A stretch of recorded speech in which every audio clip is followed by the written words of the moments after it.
चलिए बेटा next topic की बात करते हैं। आपका पहला टॉपिक है इसका अभिक्रिया का वेग यानी कि रेट ऑफ रिएक्शन क्या होता है देखेंगे।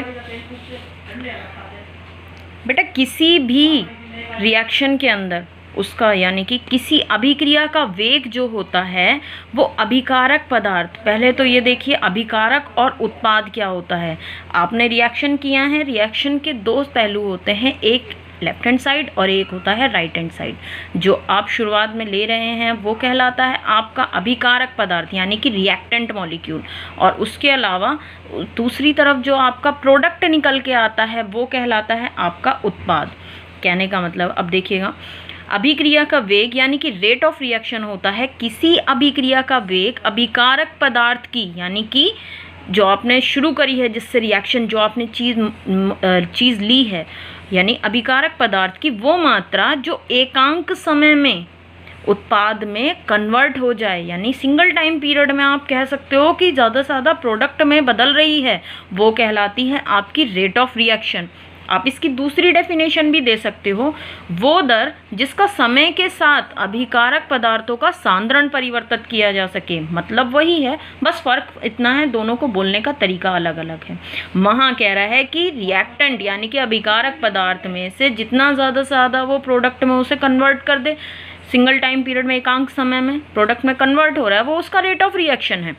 ऑब्वियस सी बात है। अब उसके बाद अगर दूसरी तरीके से देखा जाए, यानी कि वो दर जिसका समय के साथ अभिकारक पदार्थ का सांद्रण परिवर्तित हो रहा है, मतलब वही है कि उत्पाद में ज़्यादा से ज़्यादा कन्वर्ट हो रहा है, वो आपका रेट ऑफ रिएक्शन या अभिक्रिया का वेग कहलाता है।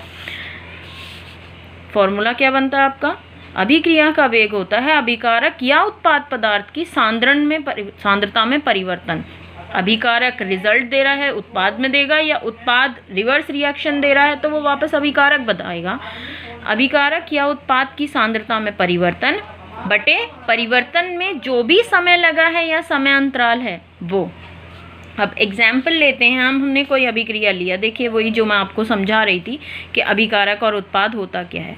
एरो के इस तरफ का पोर्शन, सिंपल लैंग्वेज में अगर आपको समझाऊं तो वो कहलाता है आपका अभिकारक, और जो उसने रिजल्ट दिया वो कहलाता है आपका उत्पाद। मानिए कोई रिएक्शन मैंने लिया है ए, उसने अपना कुछ उत्पाद बनाया, प्रोडक्ट बनाया। शुरुआत जब हम करेंगे, देखिए मैंने दो चीज़ें ली हैं, एक बात लिया है प्रारंभ में, दूसरा लिया है साम्य पर। साम्यावस्था समझते हैं, क्लास 11th में आपने पढ़ा होगा। साम्यावस्था क्या होते हैं? इक्विलिब्रियम स्टेट, यानी कि जब अब अग्रक्रिया का वेग विपरीत अभिक्रिया के वेग के बराबर हो जाए उसे कहलाती है साम्यावस्था। तो यहाँ बात कर रहे हैं हम प्रारंभ की। सबसे पहले देखोगे कोई भी रिएक्शन जब आप शुरू करते हो बेटा, तो आपने उसके कुछ मोल ले रहे हैं। मानिए मैंने इसका ए मोल लिया है, तो रिजल्ट तो शुरुआत में ऐसा तो नहीं होता कि एकदम से आपने कोई रिएक्शन शुरू करी और उसने एकदम ही रिजल्ट दे दिया। पानी भी अगर आप बॉईल करते हो तो बॉईल करने में उसे टाइम लगता है, शुरुआत में ही तो एकदम से तो वो 100 डिग्री सेल्सियस पे नहीं पहुँच जाता। तो शुरुआत में यानी कि प्रारंभ में रिजल्ट क्या रहा मेरा? 0। फिर कुछ समय बाद यानी कि कुछ टाइम पीरियड पे साम्यावस्था आते आते जब अग्र क्रिया का वेग विपरीत क्रिया के वेग के बराबर होने लग जाए तो समझिएगा उसमें से कुछ प्रोडक्ट बनने लगता है, पानी बॉईल होने लगेगा। तो सपोज कीजिए कि वो प्रोडक्ट मेरा x है, x उत्पाद उसने मेंटेन किया, तो अब यानी कि a मोल लिया था तो उसमें से भी तो कुछ निकला होगा, तो वो मानिए a माइनस एक्स वो उसमें से निकला है, तो बदले में उसने क्या दिया? साम्यावस्था पे x उत्पाद बनाया है।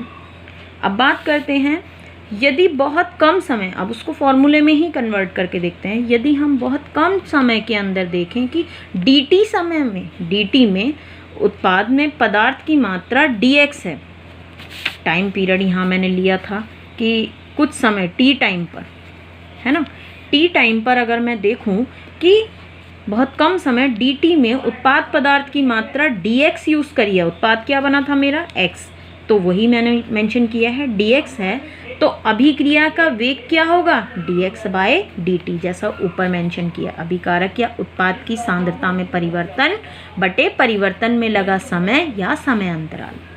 अब देखेंगे उसके बाद, अब इसमें दो पॉसिबिलिटीज़ हो सकती हैं, एक नेगेटिव और एक पॉजिटिव। अगर टाइम चेंज करते जाएं, समय के साथ साथ यदि हम देखें अभिकारक पदार्थों की सांद्रता घटेगी, यानी कि जब कुछ प्रोडक्ट बनेगा तो ऑब्वियस सी बात है अभिकारक की तरफ की क्वांटिटी कम होती चली जाएगी, तो अभिक्रिया के वेग में नेगेटिव साइन आएगा। और जब अभिकारक पदार्थों की सांद्रता बढ़ेगी यानी कि उत्पाद की सांद्रता घटेगी, उल्टा बोल रहे हैं, अभिकारक पदार्थ की सांद्रता बढ़ेगी तो उत्पाद की सांद्रता घटेगी, तब अभिक्रिया के वेग में क्या लगेगा, पॉजिटिव साइन आएगा। इसके साथ ही देखेंगे फिर आते हैं इनकी बात करते हैं बेटा अभिक्रिया के वेग के मात्रक की, यूनिट्स की। अब अभिकारक और उत्पाद की सांद्रता को हम बेसिकली मोल पर लीटर में हो तो उनका मात्रक क्या बनता है, मोल, लीटर इनवर्स और सेकंड इनवर्स। ये तो हुआ इसका मात्रक, या आप उसको दूसरी स्टैंडर्ड यूनिट में भी काउंट कर सकते हो, मिनट इनवर्स में भी।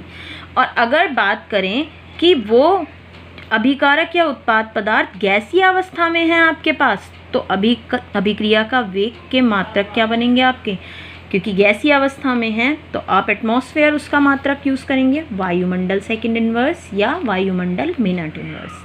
फिर टॉपिक बनता है कि अभिक्रिया के वेग पर कुछ इफेक्ट भी डल सकता है किसी चीज़ों का, कुछ फैक्टर्स होते हैं उनको इफेक्ट करने के लिए होते हैं, जैसे ताप का प्रभाव, सांद्रता का प्रभाव, उत्प्रेरक का प्रभाव, भौतिक अवस्था का प्रभाव, विकिरण का प्रभाव देखेंगे। अब पहले मैं एक्सप्लेन करूं आपको अगर ताप के प्रभाव के बारे में, तो अभिक्रिया के वेग को प्रभावित करने में ताप के प्रभाव का भी बहुत इफेक्ट है।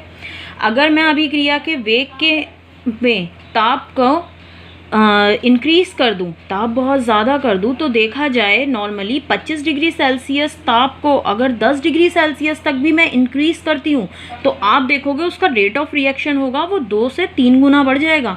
गैस को अगर आप सिम कर दोगे तो उसका टेम्परेचर थोड़ा डाउन होने लगता है, पानी बॉईल करते हैं तो, और अगर गैस को इंक्रीज़ करोगे या उसका टेम्परेचर इंक्रीज़ कर दोगे तो उसका क्या होगा, वो वेग जो है वो और 2 से 3 गुना बढ़ जाएगा।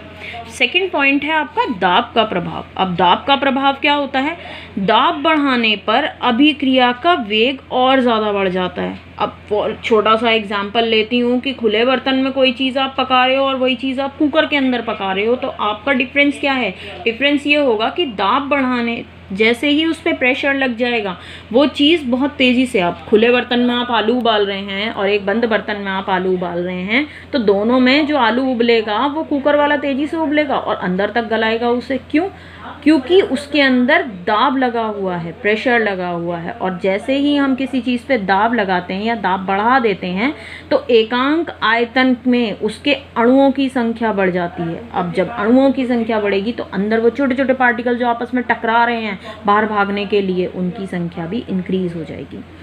उसके बाद बात करते हैं सांद्रण का प्रभाव। सांद्रण का प्रभाव क्या कहता है, सांद्रता बढ़ाने पर भी अभिक्रिया का वेग बहुत तेजी से बढ़ता है। क्यों, क्योंकि अभिकारकों के जो अणुओं के मध्य होती है टक्करों की संख्या जो आपस में टकरा रहे हैं वो पर लीटर इंक्रीज हो जाते हैं। फिर बात करें उत्प्रेरकों की, उत्प्रेरक क्या करते हैं, उत्प्रेरक इसके अंदर सक्रियण ऊर्जा के मान को घटा देगा। अब जैसे ही सक्रियण ऊर्जा का मान डिक्रीज होगा उसके कारण अभिक्रिया का वेग क्या होगा, इंक्रीज हो जाएगा।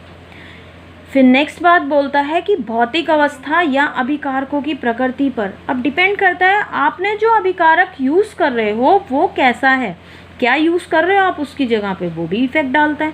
मान लीजिए आप एक तरफ एक लकड़ी का लट्ठा जला रहे हैं, एक तरफ लकड़ी का बुरादा जला रहे हैं, दोनों में से तेज़ी से कौन जलेगा, लकड़ी का बुरादा तेज़ी से जलेगा लकड़ी की लट्ठे की कंपैरिजन। सिमिलर आपका क्या है, नेक्स्ट टॉपिक आपका क्या कहता है, विकिरण का प्रभाव या प्रकाश का प्रभाव। बहुत सारी रिएक्शंस होती हैं जिन्हें कराने के लिए हमें डार्क की भी ज़रूरत होती है, अंधेरे की भी ज़रूरत होती है। कई रिएक्शंस ऐसी होती हैं जिनको कराने के लिए हमें प्रकाश की ज़रूरत पड़ती है, जो प्रकाश के अंदर आते ही साथ ही बहुत तेज़ी से हो जाती हैं। जैसे कि आप अपना हैलोजनीकरण का ही एक एग्जाम्पल ले लीजिए। हैलोजनीकरण मेथेन CH4, जब हम उसको क्लोरीन से रिएक्ट कराएंगे, हैलोजन मतलब होता है क्लोरीन से, सपोज़ कीजिए halogen fluorine, chlorine, bromine, iodine, कुछ भी आप ले सकते हैं। मैं क्लोरीन का ही एक एग्जाम्पल ले रही हूँ। जैसे सपोज़ कीजिए ये रहा CH4 की रिएक्शन में किसके साथ, आपकी क्लोरीन के साथ करा करके दिखाती हूँ। तो ये प्रकाश की उपस्थिति में बहुत तेज़ी से क्रिया करेगा और बदले में रिजल्ट क्या देगा, CH3Cl और हाइड्रोजन क्लोराइड मुक्त करेगा। ये बना आपका मिथाइल क्लोराइड।